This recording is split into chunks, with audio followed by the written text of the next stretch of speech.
is filled with astonishing predictions by seers who claim to foresee future events.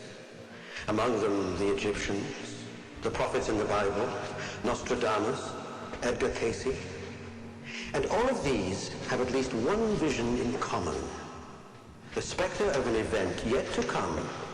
It will change the world as we know it forever.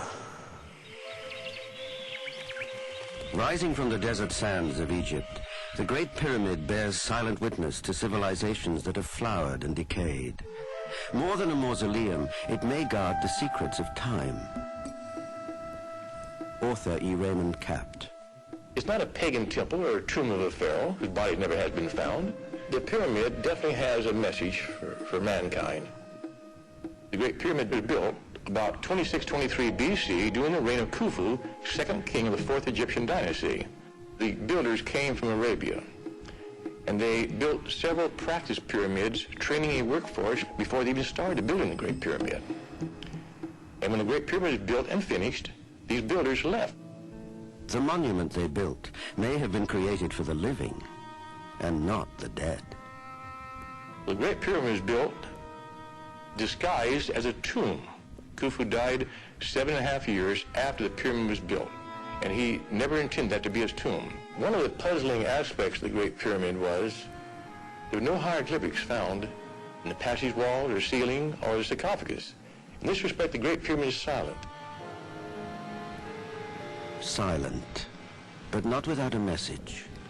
Some scholars believe encoded into the very structure of the pyramid may be mathematical and scientific knowledge of unbelievable precision that was unknown to the ancient Egyptians. We find in the pyramid scientific features we never dreamed men had any knowledge whatsoever of in that earlier time, 2623 BC. One of the amazing features of the Great Pyramid is built on a pi ratio. We know the Egyptians didn't have that information, and yet it's there. Even more inconceivable, embedded within the pyramid's interior passageways and chambers may be a timeline foretelling the future. Author Richard Moon. The ancient astronomer, stonemasons that constructed the Great Pyramid, incorporated within the structure, etched in stone, a 6,000-year calendar. Embodied in the design of the pyramid, we find three very significant dates.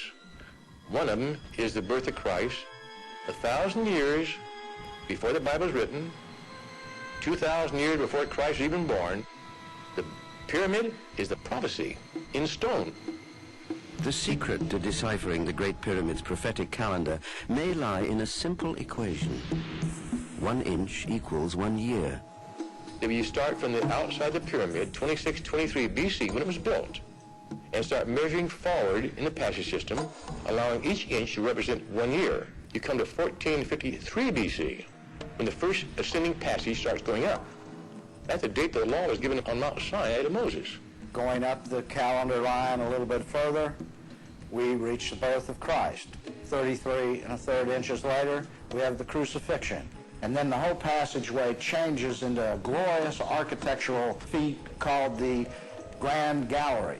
Then we move up, and according to the ancient Egyptian Book of the Dead, we enter 2 periods of tribulation. Those dates were World War I, World War II, right on the money. Ominously, the passage rapidly leads to a room called the King's Chamber and a dead end. Some investigators fear this termination may portend the end of time. This same prophecy reappears in the writings of 2 men who lived in Europe during the Middle Ages. One was known as the king among prophets, and the other became a saint. Over 800 years ago in Ireland lived a bishop, a healer, a seer through time, a prophet who claimed to predict the day and hour his life would end. His name was St. Malachi. His legacy? One remarkable prophecy reaching almost 1,000 years into the future. It came to him in a vision while on a pilgrimage to the holy city of the Vatican. Author John Hogue interprets Malachi's prophecy. Upon seeing the holy city, he fell into an ecstatic trance, and in short 3-word phrases predicted all the popes that would rule unto doomsday. Malachi's prophecy, a coded list foretelling the next 112 popes, remained lost for ages inside Vatican archives. Author Dolores Cannon offers a theory. It was many centuries later before the prophecies came to light and were brought to the public. And as they have examined them, they have all come true up till the present time. According to some researchers, Malachi's prophecies contain an ominous warning that may come to pass in our time. This Irish saint tells us that we only have 2 more popes after John Paul II. 2 more popes, and Malachi's list reportedly ends. About the final pope and the end of the Holy Roman Church, Malachi writes, "The city of 7 hills shall be utterly destroyed, and the awful judge will judge the people."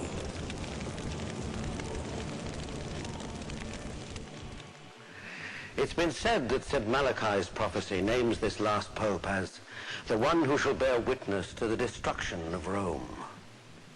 If Malachi is correct, his name will be Peter the Roman, the very same name given to the first pope to sit in the Vatican. 300 years after Malachi, the name Peter Romanus, or Peter the Roman, was again heralded as the final pope to perish in a terrible future time. This second warning came from a man known as the king amongst prophets, Michel de Nostradamus. Michel de Nostradamus was born almost 500 years ago in 1503 in Provence in the south of France. In time, it was he who would be widely described as the king amongst prophets. Nostradamus predicted what has been interpreted as the rise of Napoleon and Hitler, also the coming of the Second and Third World Wars. He may have foreseen submarines and spacecraft centuries before their arrival. In his day, the Black Plague was ravaging the land, killing all who crossed its path. Surrounded by the squalor of 16th century Europe, Nostradamus first achieved fame not as a prophet, but as a healer. Nostradamus tells the story of entering a plague-ridden town. He came upon a woman affected by the plague, but still very much alive. She was sewing herself up in her own death shroud. Because she was fearful no one would be left alive in the town to do it for her. It was in just this environment that Nostradamus performed his medical miracles. If Nostradamus had never predicted anything, he would be remembered as one of the great healers of the 16th century. Tragically, Nostradamus found himself suddenly powerless when the Black Death struck his wife and child. Devastated, he wandered throughout Europe before finally remarrying and settling in Salon, France. It was here that he made some of his most amazing predictions.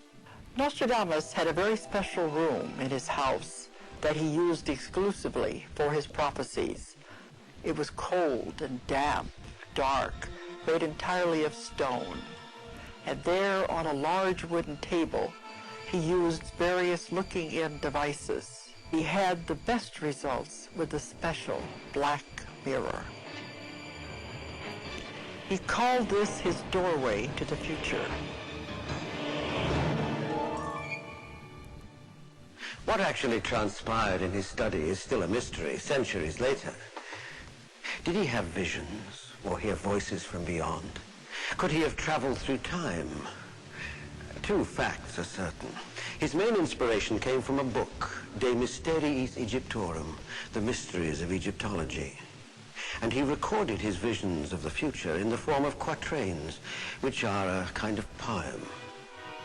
Nostradamus wrote his quatrains in a mixture of languages, anagrams, symbolism. He devised this code because he was living during the time of the Inquisition, when the very idea of prophecy was forbidden and considered the work of the devil. Scholars deciphering the quatrains claim they may warn of the rise of 3 antichrists. According to some researchers, the first antichrist was a commoner who became emperor of France. Translated, Nostradamus gives us, "An emperor will be born near Italy. He will be found less a prince than a butcher." And Nostradamus gives him a name, Pau Ne Laron, or Napoleon Roi. Napoleon was the first of 3 antichrists foreseen by Nostradamus. Each antichrist will take us a step closer to the final battle of Armageddon. Nostradamus had named all 3 of these antichrists. He called Napoleon Napoleon Roy. It's an anagram, a wordplay on the name Apollyon, the angel of the abyss in the book of Revelations. Hundreds of years further into the future, some believe Nostradamus saw the rise of a second Antichrist. In one translation, he wrote of this man, "From the deepest part of Western Europe, a child will be born to poor people, who by his speech will seduce a great multitude." And again, the quatrains offer a name. Adolf Hitler was Nostradamus' second Antichrist, and the quatrains surrounding him are remarkable for one thing. Nostradamus uses the word Hister not only as an obvious wordplay on Hitler's name, but Hister was also the exact ancient word for the Danube River, on the banks of which Hitler grew up. Nostradamus goes on to describe the crooked cross that would become the recognized symbol of Nazism. He may have foreseen a ghastly event that ended the Second World War. Near the harbors between 2 cities, there will happen 2 scourges, the likes of which was never seen before. John Hogue continues his interpretation. Nostradamus describes exactly what that scourge is. The 2 harbors of Hiroshima and Nagasaki. Actually, Nostradamus wrote quite a bit about the atomic bomb. In another quatrain, he referred to the explosion as the stone in the tree, the stone representing the bomb, and the tree representing our visualization of the mushroom cloud. Atomic radiation, the bomb, electricity, radio, submarine and air travel, all of these believed to have been foretold by a man alive in the 16th century. Strangely, much of Nostradamus' prophecy centers on our time, as if his vision of the 20th century was especially clear. In one of his most vivid quatrains, he may have prophesied the untimely death of an American president when he wrote, "The great man will be struck down in the day by a thunderbolt." The prophecies concerning the assassination of John Kennedy are among Nostradamus' greatest. Virtually every word of the quatrains ring true. The great man will be struck down in the day by a thunderbolt. From the roof, evil will fall on the great man. Not only did Nostradamus appear to see JFK's assassination, he is believed to have predicted a modern-day psychic would try to warn the doomed young president. This may have been prophet and psychic Jean Dixon. The whole assassination was revealed to me as though it were a motion picture. Just 10 days before he was leaving for Texas, I said, "I'm Jean Dixon. Go to the White House and warn the president that he must not go to Texas. If he does, he will be assassinated." And then I gave her the name of the assassin, Oswald. A reading of Nostradamus could also have reassured President Kennedy with his wish to see an American on the moon. He will come to take himself to the corner of Luna. He will be placed on alien land. Some believe Nostradamus perceived that not all such exploration would be successful. 9 will be set apart from the human flock. Their fate will be sealed at the moment of their departure. Dolores Cannon feels this refers to the Challenger disaster. Nostradamus actually predicted the Challenger disaster, but he went even further. He predicted that this would be the turning point in NASA's career.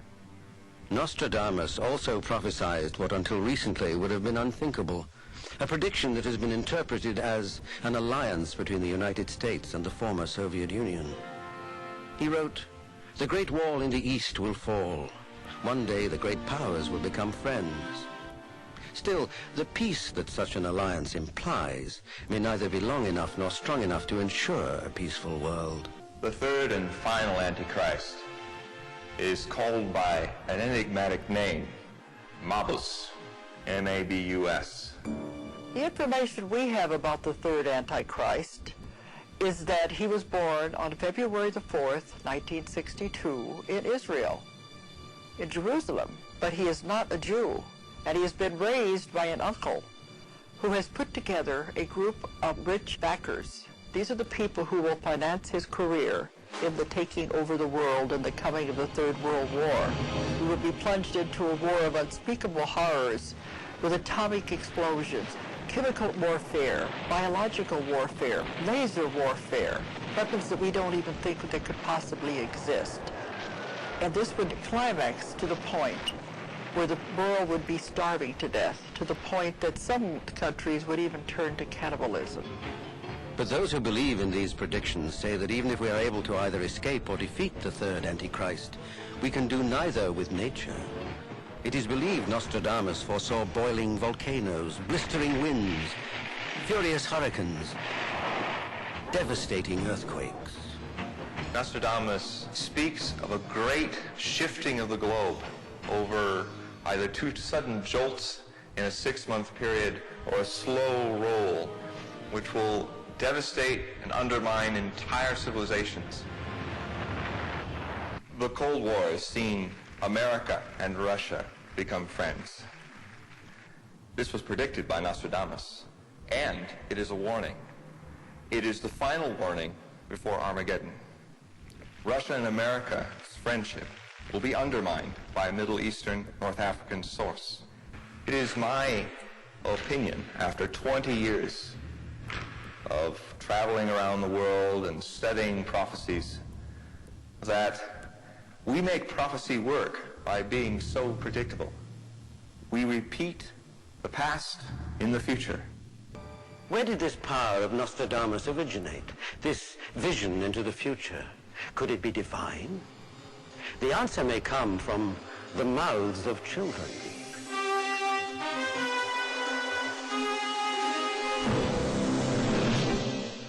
For many who have claimed the power of prophecy, their gift is not a matter of birthright. Instead, its appearance has been linked to some life-altering event. Fatima, Portugal, 1917. 3 children believed they were given a glimpse into the future. 9-year-old Lucia, 7-year-old Francisco, and 6-year-old Jacinta claimed visitation by a beautiful woman who entrusted them with secret messages, prophecies. While many appear to have come true, one message is still outstanding, a secret known only to Lucia, the 9-year-old girl, who today is a nun, and the Pope, John Paul II.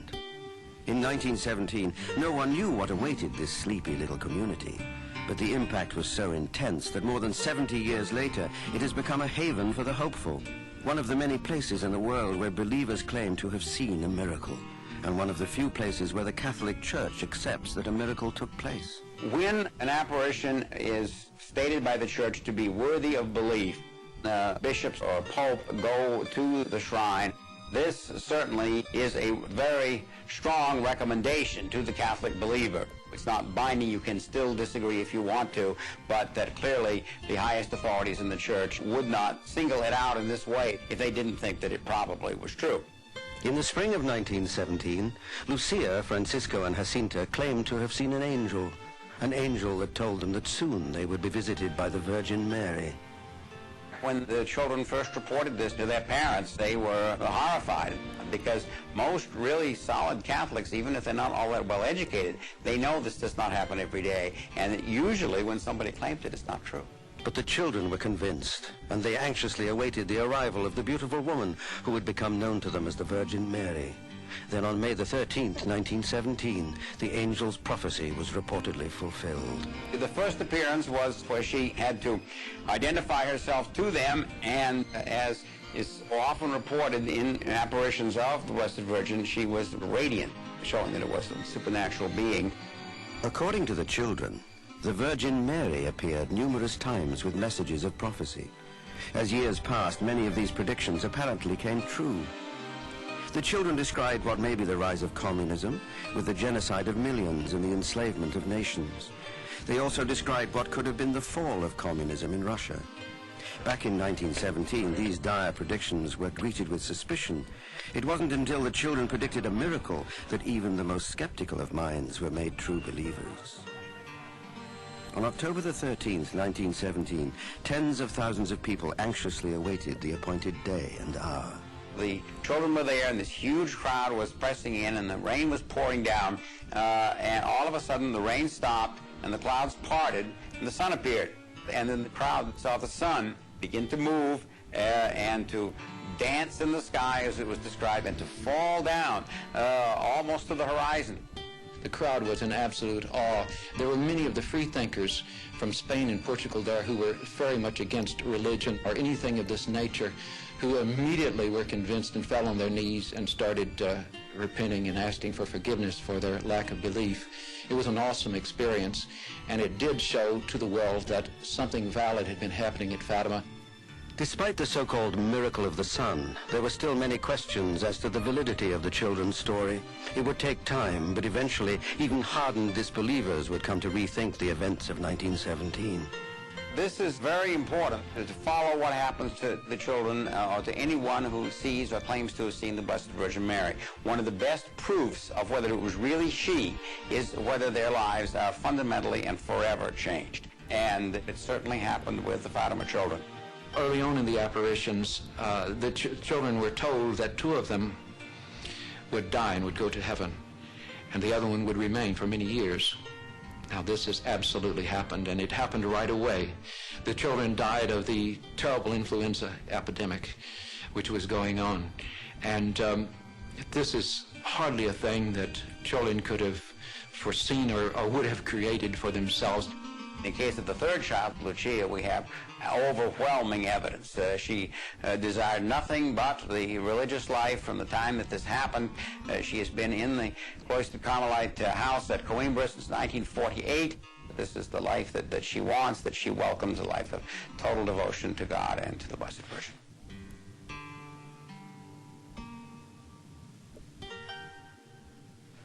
"45 years later, Lucia still lives in a convent. With her remains the last message, or perhaps a final prophecy from Fatima. Whichever it is, Lucia has only shared it with one other person, Pope John Paul II. Some speculate that their shroud of silence covers some future catastrophe, but it's a secret that apparently will never be known. But perhaps the essence of that secret can be found elsewhere. Garabandal, Spain, another sleepy little town, another place to play host to reported supernatural events. The year was 1961, and the phenomena that happened here were eventually well recorded. But in the beginning, there was nothing but the words of worried children. 4 little girls, Conchita, Mary Louise, Jacinta, and Mary Cruz, were enjoying a day like any other. They had been stealing apples when a loud noise marked the beginning of a string of events that would reportedly last several years. It was pretty foggy. It looked like the fog became very bright, like a very, white light. And I remember to hear a noise like a thunder. It was a big bump. They became very frightened. There wasn't a cloud in the sky. And the oldest girl, Conchita, suddenly falls on her knees. Her head goes back. She's looking up toward the sky. Her complexion changes, and the other 3 girls, believing that she's become ill, get ready to run to call her mother. But they don't get very far because the exact same thing happens to them. And when they are normal again, they head in the direction of the village, and the people, seeing them approach, say, "What is it? What's happened? Why do you have such white faces, such strange looks?" And all together, in one voice, they say, "The angel, the angel, we have seen the angel." In Garabandal, as in Fatima, the children were accused of having overactive imaginations. But many were still curious, and when the news spread, people swarmed to the village to await some sign, a sign that would give credibility to the angel's prediction that the Virgin Mary would soon appear to the girls. It didn't take long. Soon, everyone found themselves witness to the 4 girls falling into a state of mind that was known as ecstasy. And this is some of the actual footage that was recorded at the time. When the girls fell in ecstasy, it was always with a crash. Sometimes you could actually see their hair bouncing. The force of the crash was so tremendous. And if they happened to crash on rocks, the people would be in awe, frightened that their bones were broken, but they were never hurt. When they got through with the ecstasy, they just stand up, brush the dirt off their knees. People were shocked and mystified. Garabandal became famous. The crowds grew as the amazing phenomena continued. Many of these were captured on film. This is Mary Lully supposedly levitating. More remarkable than levitation are the reports that while one young child was in this state of ecstasy, 4 men could not move her. Eyewitnesses were convinced that something of great spiritual significance was happening to the children. There were many phenomena that took place that remain unexplained to this very day. The girls running backwards. This was common occurrence, regardless of the day or the hour. They actually ran as though they had wings on their feet. Then the medical community arrived, searching for a more scientific explanation. There was a time when doctors would burn a matchstick in front of their eyes to see if they would flicker their eyes and blink and wink. No reaction. They stuck pins in them. They flashed bright lights in their eyes. Nothing bothered them, nothing hurt them, and nothing left scars, never. Here is Conchita, apparently in a state of ecstasy. Watch her eyes as the source of bright light is being beamed directly at them. Numerous spotlights are falling on Conchita's eyes, while the child, with a celestial expression, keeps on repeating the words the angel is communicating.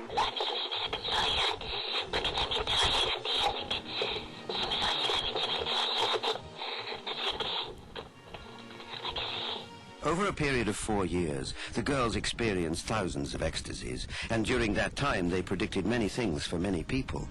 However, there were 2 nights when the girls predicted future events that would affect everyone. That night became known as the Night of Screams. The people began to follow them as usual. They said, no, don't follow us. You can't come. And when the girls got to the spot, they knew Our Lady was waiting for them, and they fell into ecstasy. They began screaming in the most terrifying way. What they saw has not been described clearly, except at a certain time, not a single motor is going to operate throughout the world. A terrible heat will come.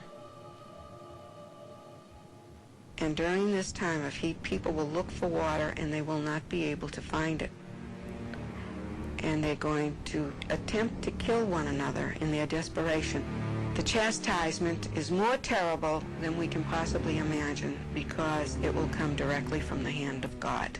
The chastisement is conditional, and it depends on whether or not we comply with the message. If we change our ways in life and we really make an effort to repent and make our lives better, then we can hold back the chastisement. It's been more than 20 years since the girls experienced ecstasy. Now that they are grown, they too question the whole experience. It really seems to me like happened to somebody else, so I don't know. I just try to remember the little girl going back and forth, but I don't remember to think anything. The 4 now live in different parts of the world.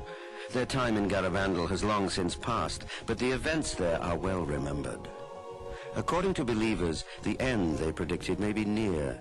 During the Night of Screams, a date was set, and this information was given to the girls. But they're not talking. Maybe they're unsure of what happened so long ago, but they have a date in their minds, and are forbidden to release that information until exactly 8 days before the final moment.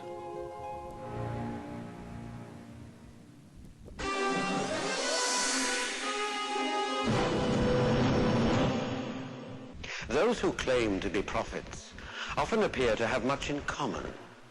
Childhood visions of beautiful women, the power to heal or project into the future. One man who claimed to hold these gifts was an American named Edgar Casey.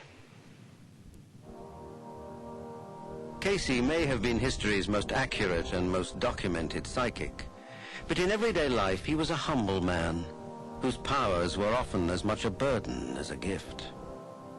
What to call Edgar Cayce has always been a problem. I don't think that Edgar Cayce himself would have chosen the title of prophet. That carries so much sense of importance, and Edgar Cayce was not a man to be self-important. Dad considered his ability as a gift from God to help people, and that's what he wanted to do.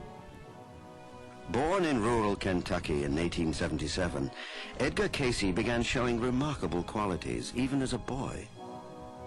When Edgar Cayce was young, he had kind of an unusual ability. He told his mother that he communicated with his dead grandfather, and to him this was not unusual at all. Years passed.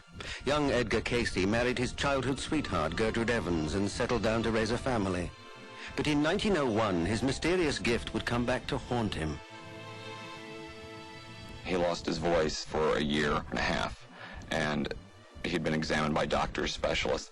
At that time, hypnosis was a kind of new fad, and someone suggested, well, why don't you try hypnosis? You've tried everything else. Put in a deep hypnotic trance, Cayce restored his voice in what witnesses report to be an astonishing cure. In the years to come, he would again call upon this strange healing power to apparently restore his young son's eyesight and save his wife from near-fatal tuberculosis. That was the confirmation he needed in order to go about the work of helping other people. My wife got well, my son got well. How can I possibly turn anybody else away who comes to see me? As word spread of his power, a number of doctors began secretly writing to him for help with their most baffling cases. As a child, Edgar Cayce had said that he wanted to help people. At last, he had found his calling. When Edgar Cayce would give a reading, he would go into a small study with his wife, Gertrude, and his secretary, Gladys Davis, and he would literally go into a sleep state. When his eyelids began to flutter, then his wife Gertrude would read the suggestion for the person receiving a reading. You have before you the body of Laura Blythe, who was in Chicago at 2450 Lincoln Avenue. You will go over this body carefully and tell me the conditions you find. Then there would be a pause. And it was as if during this time, Cayce was literally going to the person's address to where they lived, even though it may have been hundreds of miles away. We are on State Street, past Wacker. Now we are on Lincoln Avenue, two-story house. The kitchen, something is burning. We are in an attic. Nice red pajamas. Now we have the body. He would go through every major system of the body and identify where the problems lie. We are inside, through the nerves, into the arteries, the heart, the lungs, the liver. We have infection in her leg. Laura has a bad sore on her leg that is terribly festered. She has a fever, is now bedridden. The doctors want to amputate. Yes, they are in pain. Thy lesion is from the bite of a tiny brown spider 4 months ago while sleeping. What is the treatment for cure and relief of this body? Apply oil of smoke for 2 weeks. Will save our leg. Bancroft Pharmacy, Chicago. Back shelf. Top right side. Oil of smoke. No oil of smoke. I'm afraid you're out of luck. That was an old patent medicine. Company went bust about 1915. Yeah. So they did a so-called check reading where they would ask again about a situation, and the response in essence was, yes, they do too have it. It's behind the blue bottle. And the response came, found it where you said it was. It's on the way. Not everyone was pleased with Cayce's methods. Several doctors inside the medical establishment set out to prove him a fraud. One of them said that they would prove that Edgar Cayce was not in a trance, so they took a needle and they poked it through his cheek and took a scalpel and literally tore off his small fingernail. No response, again, from Cayce. Cayce woke up in absolute agony and vowed that he would never again try to prove anything to any professionals again. That was his first and last public demonstration of his psychic ability. While in a deep trance, Cayce seemed to travel through time and space and tap into the power to heal. But awake, he was often a prisoner of his power. Edgar Cayce was very psychic in the conscious state, and I think it was more of a burden than anything else. He wouldn't play cards. I mean, he would play games, but he tried not to play. He said it was too easy for him to read the hands. First up will be the 3 of clubs, then the ace of spades, the 4 of hearts, the queen of diamonds. You couldn't get away with anything. You couldn't lie to him. He knew what you'd done, and pretty soon I didn't try. Not only was Cayce known as a mind reader, it was reported he could also see a person's life force, an aura of light surrounding the living. His ability to see auras at one time saved his life. He was in a department store in New York City. He was about to step into an elevator. He always saw these color patterns surrounding the bodies of people around him. It was a natural thing for him.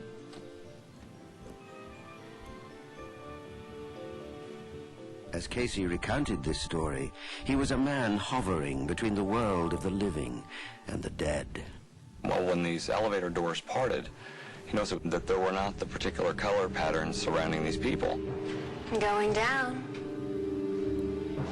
He instantly knew he wasn't going to get on the elevator.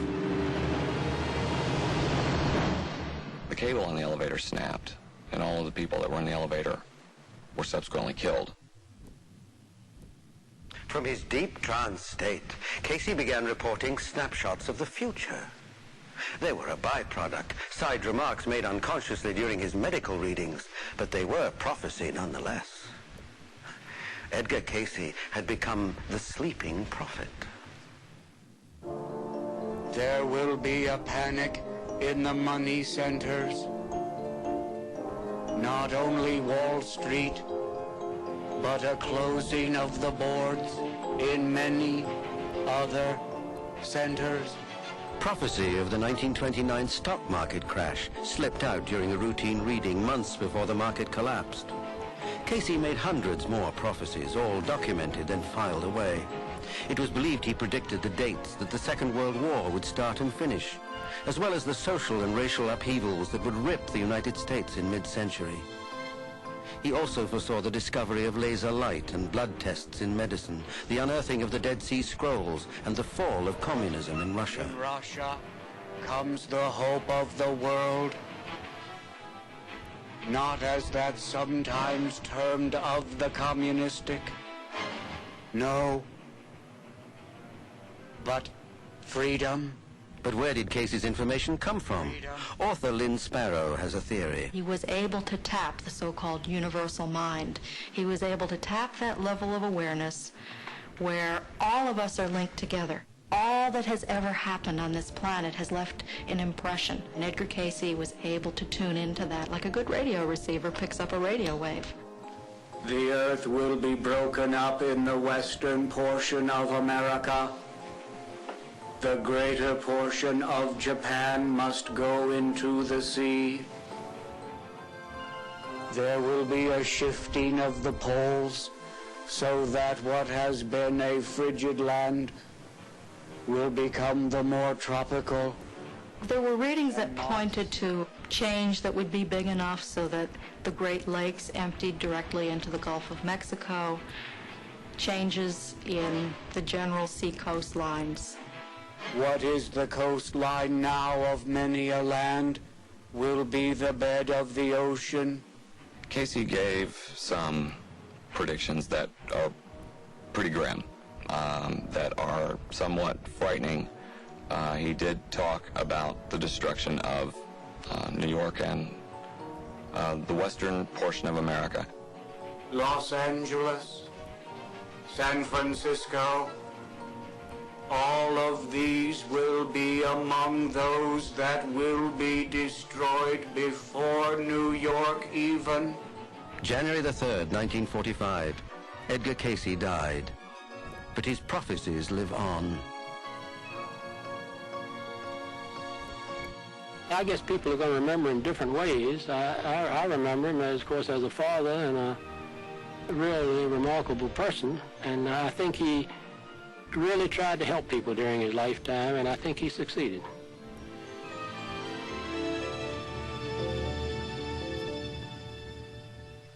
Edgar Cayce's 14,000 readings, archived at the Association of Research and Enlightenment Library in Virginia Beach, Virginia, are still the subject of study by scholars and scientists. Cayce's gift demonstrated that seeing into the future was not a skill to be learned. Prophets aren't taught. They're seemingly chosen.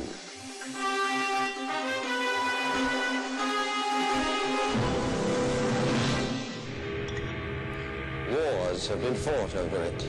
Martyrs have died for it. It has survived the rise and fall of civilizations.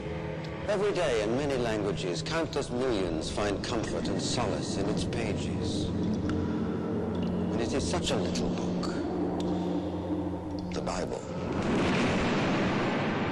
Many believe prophecy can be found within the pages of the Bible. They say the book of Revelations foretells the end of the world.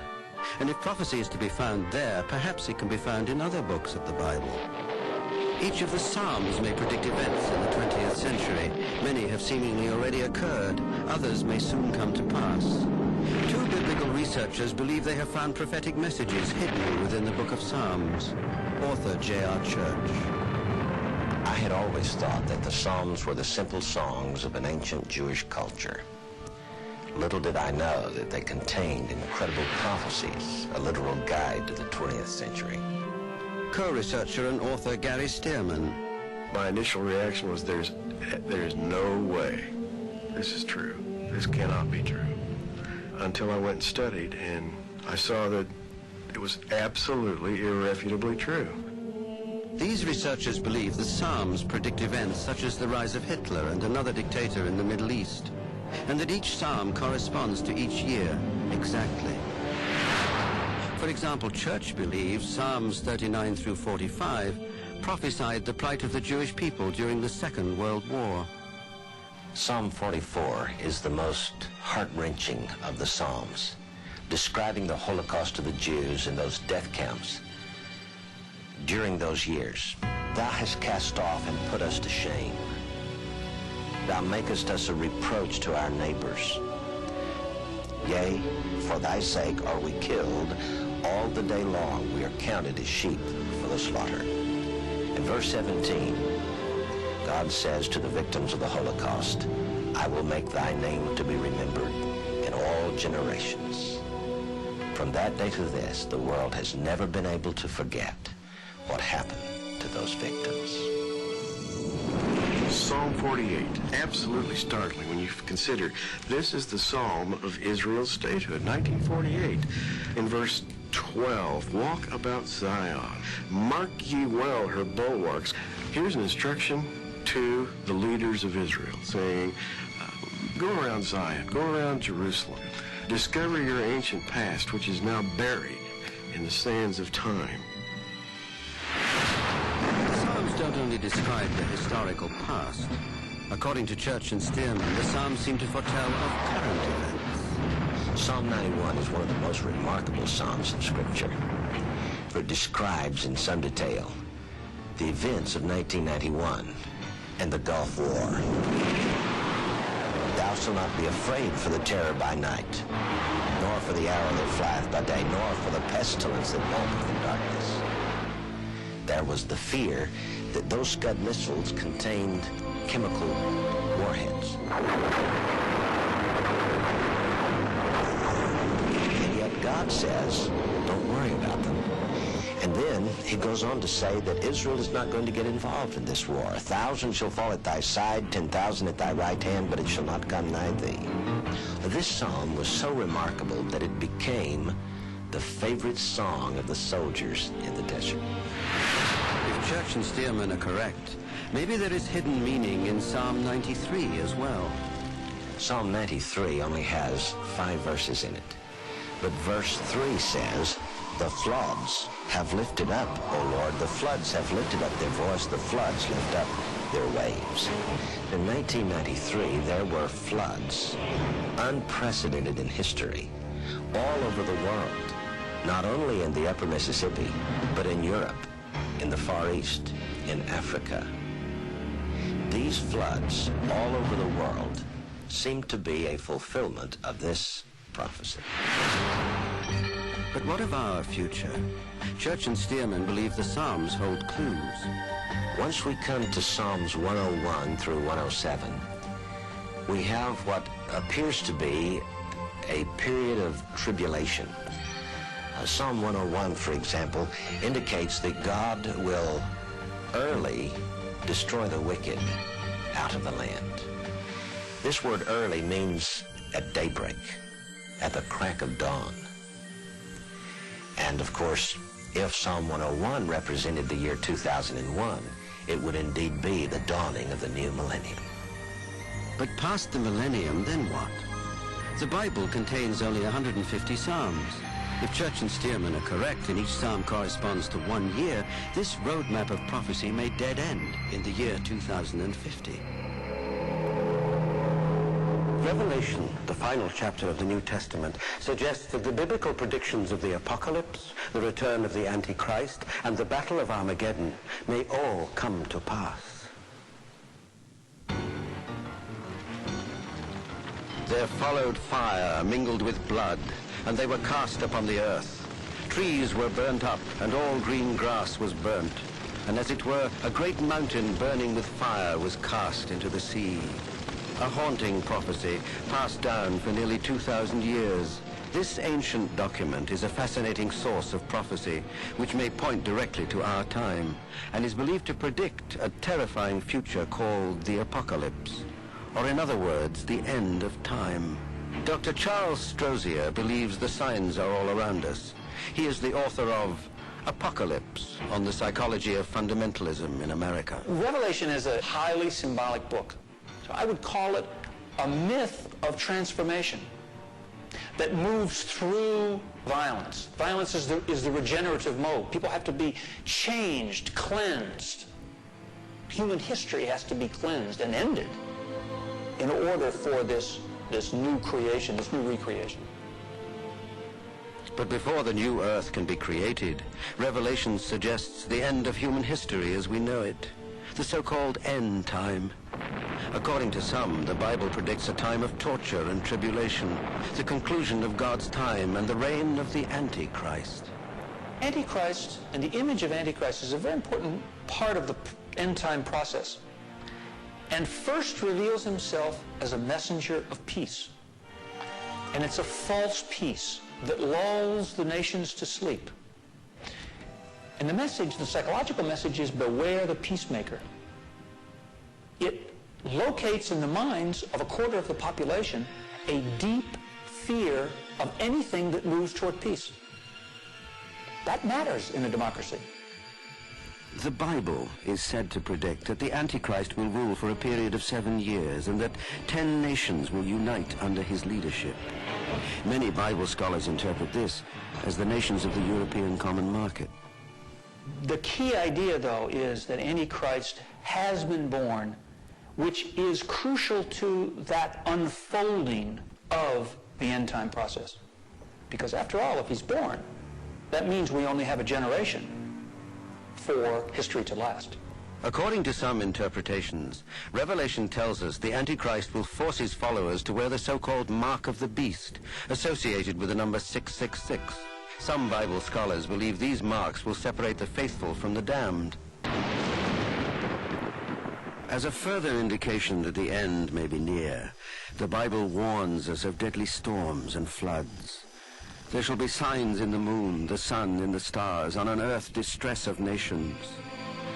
Before the end of the earth as we know it, some Christians believe that those who reject the Antichrist can be saved through the miracle of the rapture, by literally joining Jesus in the clouds of heaven. Followers of the Bible prophecy believe the very short time that is left will end with the battle called Armageddon, an actual city east of Israel called Megiddo that will be completely destroyed. They say the Bible predicts it will take 7 months to bury the dead after the apocalyptic, possibly nuclear battle of Armageddon in the heart of the Mideast. It takes an active imagination not to imagine at some time, at some point in one's life, those endings or that ending. When I say that ending, I mean the end to human existence. And that's what's so extraordinary. And that's what I think is new. It makes a difference that it is a real scientific possibility. The prophecies say it's all about to end. It seems without hope. And the only thing we can have is faith and commitment to grab some meaning for our lives now, even though we know in the end it'll all be destroyed. Do all the stories we've heard point to a natural end? No one knows for certain. But in the 19th century, Charles Dickens wrote, "Men's courses will foreshadow certain ends, but if these courses be departed from, the ends will change." In such wisdom lies the real truth of prophecy. But whatever our futures, the power to change it rests firmly in our own hands.